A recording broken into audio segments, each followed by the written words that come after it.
Assalamualaikum warahmatullahi wabarakatuh. Salam sejahtera bagi kita semua. Salam. Om Swastiastu, selamat sore.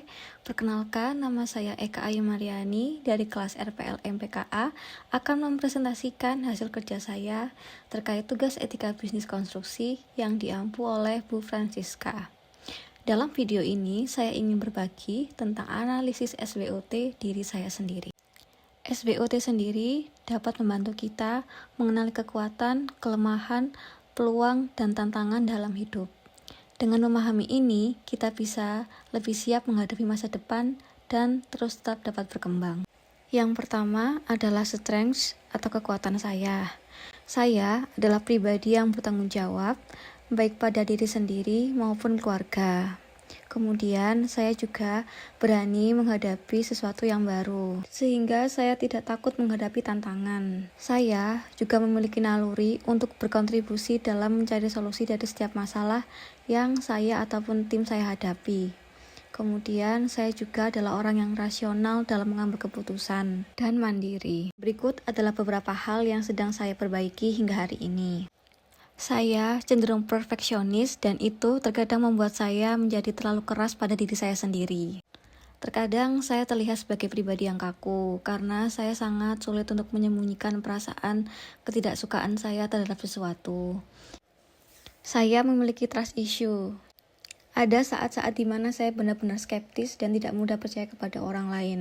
Selanjutnya, ekspektasi saya terhadap hasil itu begitu tinggi, sehingga saya terkadang mudah kecewa. Selain itu, kemampuan public speaking saya juga masih perlu diasah. Di balik semua kelemahan tersebut, saya melihat ini sebagai peluang untuk terus dapat berkembang. Peluang yang bisa saya manfaatkan adalah yang pertama, saya itu produktif baik dalam kerja mandiri ataupun kerja tim. Kemudian, saya juga memiliki kesempatan masuk ke dalam jaringan orang-orang visioner di era digital seperti saat ini. Saya bisa menjadi freelancer atau yang notabene itu pekerja lepas di bidang teknis seperti drafter. Saya juga berpeluang menjadi pengambil keputusan dalam proyek ataupun bahkan bisa memulai bisnis sendiri. Yang terakhir adalah threats yang memiliki arti sebagai ancaman ataupun tantangan. Berikut adalah tantangan yang harus saya hadapi, yaitu resiko burnout karena tuntutan tinggi pada diri saya sendiri. Kemudian ada tekanan secara tidak langsung dari media sosial dan lingkungan. Di era life quarter crisis ini, saya merasa ketidakpastian ekonomi dan karir. Terkadang orang-orang salah paham terhadap saya karena mereka menganggap saya adalah orang yang dingin. Kemudian yang terakhir, lingkungan saya di real life ini kurang mendukung saya untuk dapat berkembang. Setelah memahami kekuatan, kelemahan, peluang, dan ancaman, saya merancang strategi untuk memaksimalkan potensi diri saya.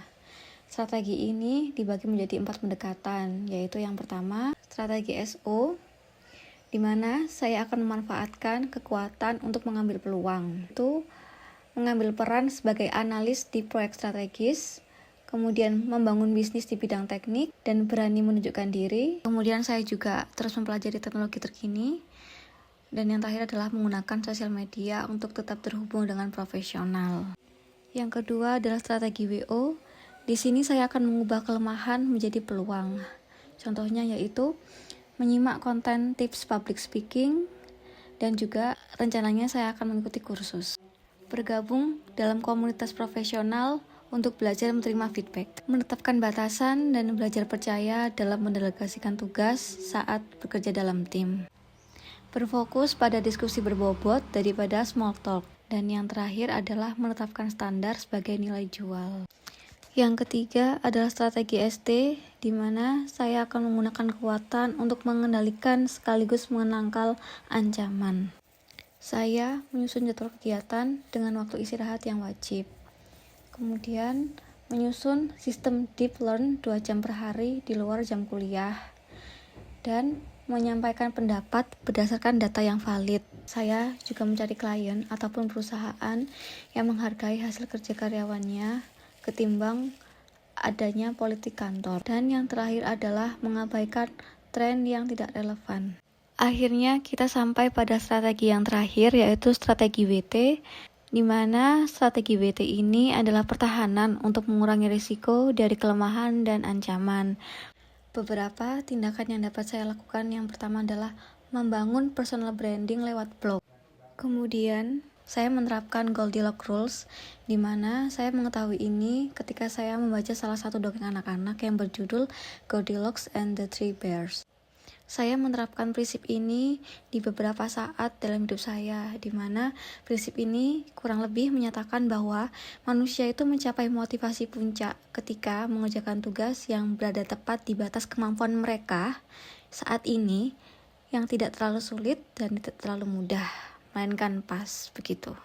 Saya juga memulai untuk melatih gestur tubuh dan raut wajah untuk memberikan kesan lebih hangat kepada lawan bicara saya. Selanjutnya, saya juga selalu menjelaskan standar yang harus dicapai dalam kerja tim. Dan yang terakhir adalah membuat kriteria yang jelas tentang lingkungan kerja yang manusiawi. Ini untuk diri saya sendiri karena pada dasarnya saya mengerti tidak ada lingkungan yang sempurna. Tapi saya tetap menetapkan paling tidak boundaries tertentu. Baik, itulah analisis SWOT diri saya. Dengan mengenali kekuatan, kelemahan, peluang, dan ancaman, saya berharap bisa lebih fokus pada tujuan dan terus berkembang untuk diri saya sendiri maupun keluarga saya dan orang-orang sekitar saya. Terima kasih sudah menonton video ini. Mohon maaf apabila ada kalimat ataupun kata yang kurang berkenan. Sampai jumpa di pertemuan selanjutnya. Wassalamualaikum warahmatullahi wabarakatuh. Salam. Om Swastiastu. Selamat sore.